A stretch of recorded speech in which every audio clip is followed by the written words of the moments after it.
चुनाव के इस दौर में सांप्रदायिक सियासत करने वाले मजहब के नाम पर वोट मांग रहे हैं। हिंदू मुसलमान को एक दूसरे के खिलाफ खड़ा कर वोट मांगने की फसल काटने की कोशिश कर रहे हैं। यूँ तो मुसलमान बुत परस्ती के सख्त खिलाफ हैं और मूर्ति पूजा करने वालों को काफिर कहते हैं, पर भारत में एक जगह ऐसी भी है जहाँ हिंदू मुसलमान एक ही देवी की पूजा करते हैं और ये जगह हिंदू मुसलमान एकता की शानदार मिसाल है। भारत और बांग्लादेश की सीमा पर। दोस्तों, वीडियो आगे बढ़ाने से पहले जो भी हमारे चैनल पर नए हैं वो चैनल को सब्सक्राइब कर लें और बेल आइकन दबा दें, जिससे मेरी वीडियो आपके पास सबसे पहले आए। चलिए शुरू करते हैं वीडियो। गंगा के डेल्टा में फैला हुआ इलाका है सुंदरवन। ये दुनिया का सबसे बड़ा दलदली जंगल है।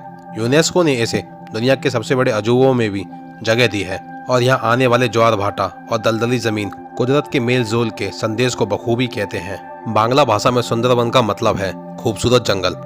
करीब 10,000 वर्ग किलोमीटर फैले सुंदरवन में सैकड़ों द्वीप हैं और दलदली इलाके भी हैं। इस जंगल में तरह तरह के जानवर रहते हैं और यहाँ स्तनधारी जीवों की 50 प्रजातियां भी हैं और कुछ और तो 315 तरह के परिंदे भी आबाद हैं और सांपों के वंश यानी कि सरीसृप वर्ग 316 तरह के जीव यहाँ रहते हैं।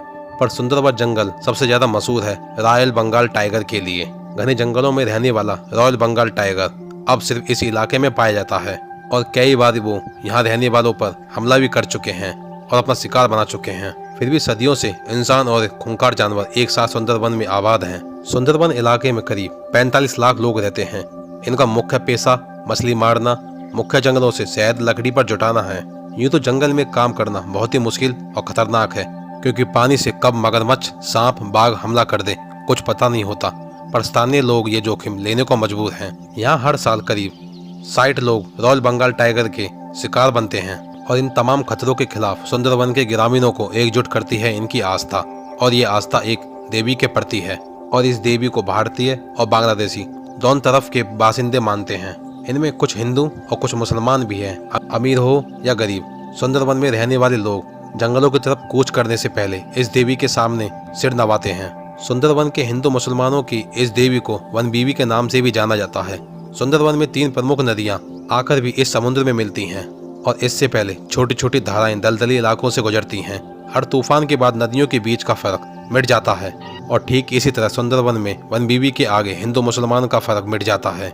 सैकड़ों सालों से दोनों समुदायों के लोग एक साथ सुंदरवन में आबाद हैं। सुंदरवन के रहने वाले शंभुनाथ मिस्त्री कहते हैं कि जानवर जब हमला करते हैं तो वो हिंदू मुसलमान के बीच फर्क नहीं करते, इसलिए यहाँ दोनों समुदायों के लोग वन बीवी की पूजा करते हैं। वन बीवी को सुंदरवन की संरक्षण देवी भी कहा जाता है। हिंदू मुसलमान एक साथ उनकी पूजा करते हैं और इलाके में शहद इकट्ठा करने का काम करने वाले हसन मुल्ला कहते हैं कि वन बीवी सुंदरवन के मुस्लिम समुदायों का अटूट हिस्सा है।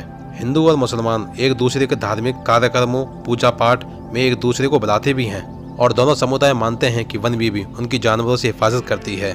वो उन्हें सीख देती है कि जब जंगल में तुम्हारी जरूरत पूरी हो जाए तो तुम लौट आओ, ज्यादा लालच में न पड़ो। बाघ का हमला होने की सूरत में दोनों समुदायों के लोग मिलकर भगाते भी हैं। कई बार वन विभाग के कर्मचारी उन्हें पकड़कर जंगल में छोड़ देते हैं। शंभुनाथ मिस्त्री कहते हैं कि दोनों समुदायों के लोग जंगल में एकजुट होकर रहते हैं तो बाघ भी उन पर हमला करने की हिम्मत नहीं कर सकता। वो इनके लिए वन बीवी को चढ़ावा भी चढ़ाते हैं। वन बीवी का मतलब है जंगल की महिला। हिंदू और मुसलमान दोनों एक ही मानते हैं कि वन बीवी को उनकी हिफाजत के लिए स्वर्ग से भेजा है धरती पर। सुंदरवन में किस्सा तो ये मशहूर है कि वन बीवी सऊदी अरब में एक मुस्लिम परिवार में पैदा हुई थी। जब वो हज के लिए मक्का गई तो उन्हें देवीय ताकत मिल गई। इसके बाद वो 5,000 किलोमीटर का सफर तय करने के बाद सऊदी अरब से सुंदरवन आ गई। जब वन बीवी सुंदरवन पहुंची तो देखा कि जंगल में इंसान को खाने वाले बाघ भरे पड़े हैं और जंगल पर दक्षिण राय नाम के राक्षस का राज है। तब वन बीवी ने दक्षिण राय को हरा दिया, पर जब उसने रहम की भीख मांगी तो उसे माफ कर दिया गया। उसने वादा किया कि वो बाघों को इंसानों पर हमला करने से रोकेगा और इसके बाद से ही वन बीवी सुंदरवन की शासक बन गई। माना जाता है कि दक्षिण राय बाघ जंगलों में छुप गया था और वो ही बाघ का रूप धरकर लोगों पर हमला करता है। यहाँ के मुसलमान देवी के आगे शीश नहीं झुकाते, पर भारत हो या बांग्लादेश, सुंदरवन के हर गाँव में वन बीवी का मंदिर गाँव में दाखिल होते ही दिख जाता है। और मुस्लिम समुदाय के लोग वन बीवी को चढ़ावे के रूप में दूध, फल, मिठाई और दूसरी चीजें देते हैं। मुस्लिम समुदायों में महिलाओं को बीबी कहा जाता है, यानी वन बीबी का नाम भी हिंदू मुसलमानों की साझा विरासत और भरोसे का हिस्सा है।